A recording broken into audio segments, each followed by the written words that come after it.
warahmatullahi wabarakatuh. Yang saya hormati Bapak Muhammad Nur SAG MPD selaku dosen pengampu mata kuliah Telaah Kurikulum Tematik Integratif. Sebelumnya perkenalkan, nama saya Isra Subira, Saya Asifa Nur Laila. saya Pilja. Kami dari kelompok 1 ingin mempresentasikan hasil diskusi kami dengan judul Konsep Dasar Tematik Integratif. Baik, pada pembahasan pertama saya akan membahas tentang pengertian kurikulum tematik integratif dan landasan filosofisnya. Kurikulum tematik integratif adalah pendekatan pembelajaran yang menggabungkan beberapa mata pelajaran ke dalam satu tema tertentu, sehingga peserta didik dapat memperoleh pengalaman belajar yang utuh. Dalam kurikulum ini, tematik integratif memang dijadikan sebagai pengikat berbagai kompetensi dasar dari beberapa mata pelajaran agar pembelajaran menjadi lebih bermakna, kontekstual, dan dapat dikaitkan dengan kehidupan sehari-hari pada peserta didik. Nah, pembelajaran tematik ini sudah diterapkan sejak kurikulum 2013 pada jenjang pendidikan sekolah dasar dan madrasah ibtidaiyah, sehingga menjadi ciri khas pada kurikulum ini. Dengan demikian, siswa tidak hanya sekedar memahami konsep saja, tetapi juga dapat memiliki pengalaman belajar yang lebih bermakna, yang menyenangkan dan menarik. Pembelajaran tematik juga mendorong siswa untuk aktif berpartisipasi dalam pembelajaran di kelas. Maksud dari pengalaman bermakna yaitu siswa akan lebih mudah memahami konsep-konsep yang dipelajari melalui pengalaman langsung dalam kehidupan sehari-hari dan mengaitkan dengan konsep lain yang sudah dipelajari dari pelajaran buku tematik integratif. Nah, yang kedua ada landasan filosofisnya. Landasan filosofis didukung oleh 3 aliran filsafat. Yang pertama ada progresivisme, yang kedua konstruktivisme, yang ketiga humanisme. Nah, aliran pertama tadi progresivisme. Contohnya itu seperti fokus pada pengalaman. Jadi, pembelajaran harus dimulai dari pengalaman siswa dan dihubungkan dengan kehidupan sehari-hari mereka agar lebih bermakna. Yang kedua, kreativitas dan kegiatan. Jadi, menekankan pada kegiatan yang mendorong kreativitas dan perkembangan siswa secara natural. Yang ketiga, keterkaitan dengan kehidupan nyata. Jadi kita harus menggabungkan pembelajaran dengan situasi dan tantangan yang dihadapi dalam kehidupan nyata pada peserta didik. Aliran kedua yaitu konstruktivisme. Contohnya seperti pemahaman yang dibangun sendiri. Jadi, siswa secara aktif membangun pengetahuannya sendiri melalui interaksi, pengalaman, dan proses berpikir, bukan hanya menerima informasi secara pasif. Yang kedua, pembelajaran berpusat pada siswa.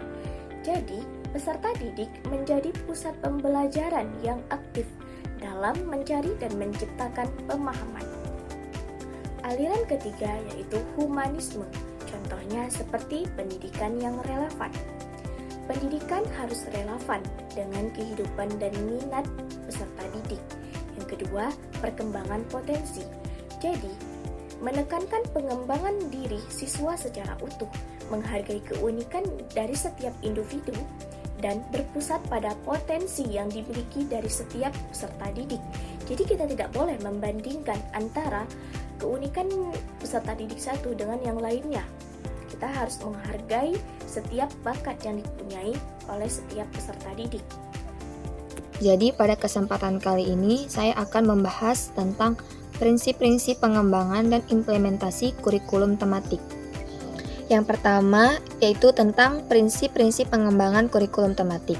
Prinsip pengembangan kurikulum tematik adalah pedoman pembelajaran yang dirancang secara nyata, kemudian sesuai dengan kebutuhan dan minat siswa, serta menyatukan berbagai mata pelajaran dalam satu tema besar. Tujuannya yaitu untuk membuat pembelajaran lebih bermakna dan terhubung dalam kehidupan sehari-hari siswa. Prinsip-prinsip pengembangan kurikulum tematik itu terbagi menjadi 3. Yang pertama itu ada otentisitas, yang kedua ada relevansi, dan yang ketiga ada holistik. Yang pertama itu otentisitas. Otentisitas adalah prinsip bahwa pembelajaran harus nyata, asli, dan bermakna, sehingga siswa belajar dari pengalaman langsung yang dekat dengan kehidupan sehari-hari mereka. Siswa tidak hanya mendengar teori saja, tapi mereka diajak untuk melihat, merasakan, dan mengalami sendiri sesuatu yang berkaitan dengan pelajaran itu. Jadi, pelajarannya menjadi lebih bermakna dan tidak membosankan karena mengaitkan dengan hal yang nyata dan dekat dengan mereka. Contohnya saat belajar matematika tentang pengukuran, siswa diajak mengukur panjang meja atau tinggi pintu di kelas. Yang kedua ada relevansi. Relevansi berarti pembelajaran harus sesuai dengan kebutuhan dan minat siswa.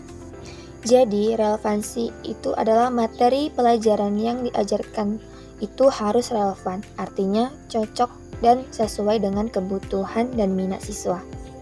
Yang ketiga, holistik. Holistik berarti menyeluruh dan terpadu.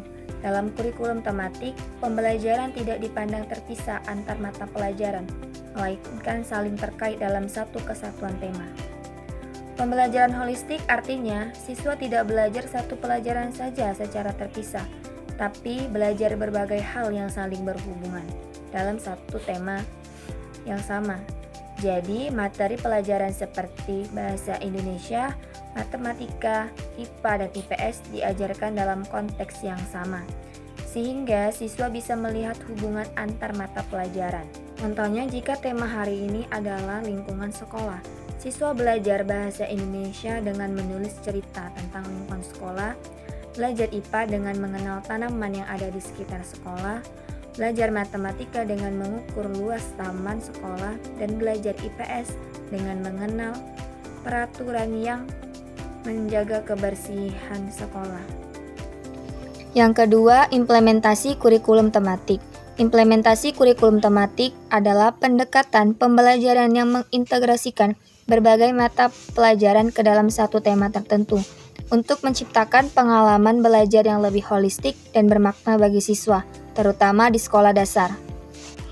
Ada beberapa langkah-langkah implementasi kurikulum tematik. Yang pertama itu perencanaan, yang kedua pelaksanaan, dan yang ketiga penutupan dan evaluasi. Pertama, perencanaan. Pada tahap ini, guru menentukan tema yang akan dijadikan fokus pembelajaran selama periode tertentu. Guru merancang tujuan pembelajaran yang mengintegrasikan beberapa mata pelajaran, seperti bahasa Indonesia, matematika, ilmu pengetahuan alam, dan ilmu pengetahuan sosial dalam satu tema. Contohnya, jika temanya adalah lingkungan sekolah, guru merancang kegiatan yang mengajarkan siswa tentang pentingnya menjaga kebersihan, menghitung jumlah sampah, serta membuat laporan sederhana tentang kondisi lingkungan. Yang kedua, pelaksanaan.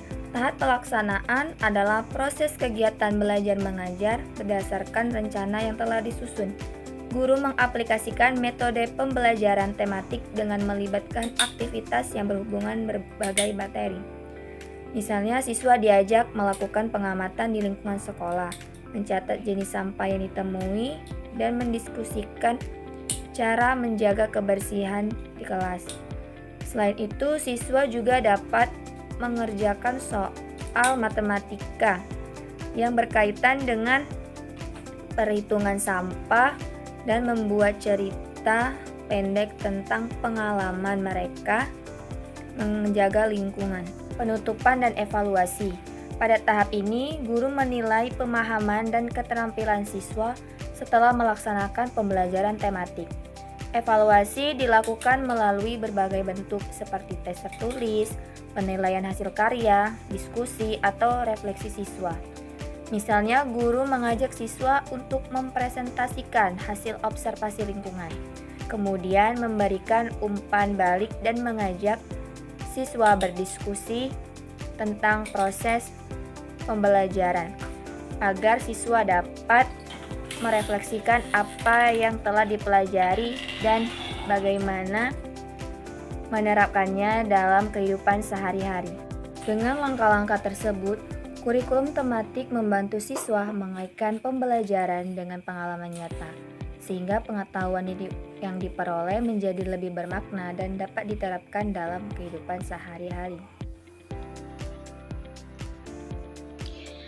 Di sini saya akan menjelaskan yaitu tujuan dan manfaat penerapan kurikulum tematik bagi siswa MI. Di sini yaitu ada tujuannya.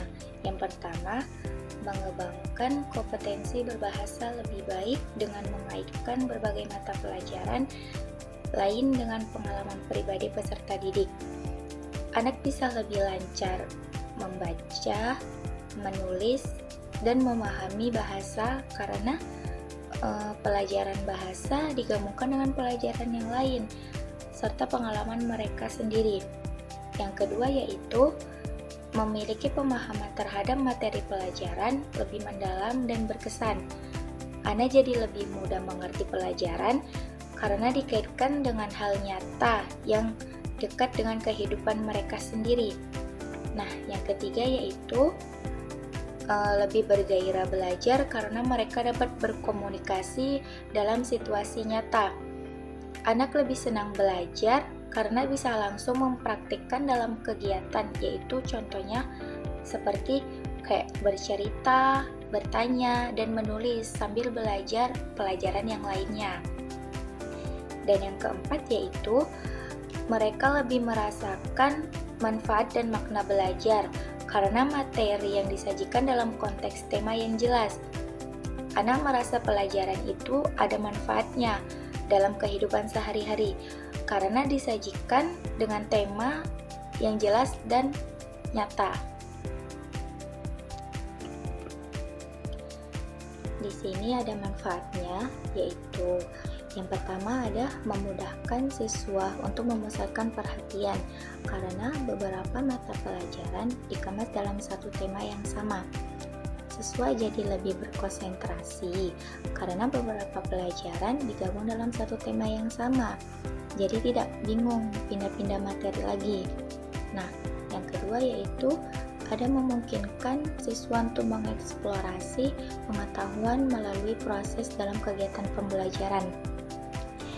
Siswa bisa lebih banyak mencoba dan mencari tahu dan menemukan pengetahuan sendiri lewat kegiatan belajar, bukan hanya mendengar dari penjelasan guru saja. Nah, yang ketiga yaitu ada menghemat waktu karena beberapa mata pelajaran dikemas dalam satu tema yang sama dan disajikan secara terpadu.